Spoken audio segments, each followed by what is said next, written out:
Meditations for Every Day in the Year by Bishop Richard Challoner. August 12th. On a Happy Eternity.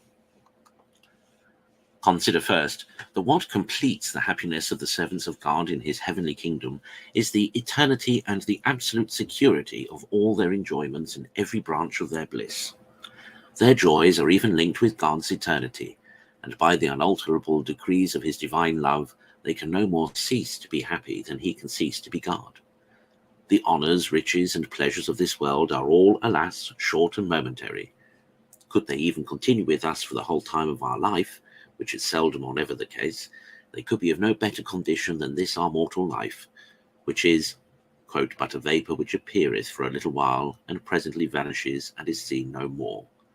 St. James 4:15. And though we would give the whole world to secure to ourselves but one day the enjoyment of them, we should not be able to purchase any such security.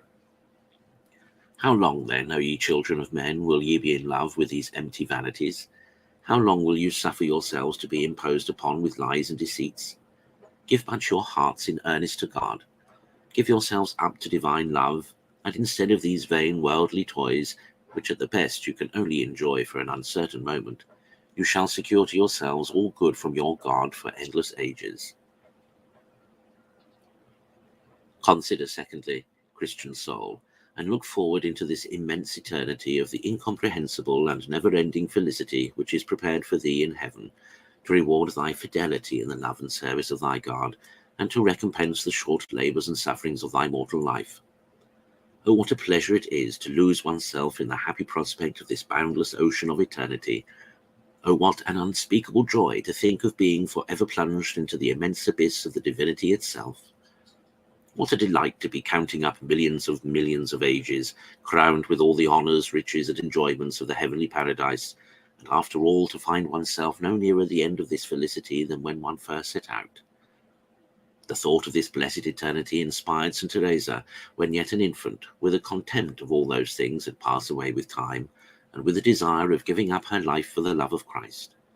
She often repeated with great feeling those words, "Forever, forever, forever." And in the meditation on these eternal years, a bright fire of devotion was enkindled in her soul. Oh, let the like thought inspire us with the like affections.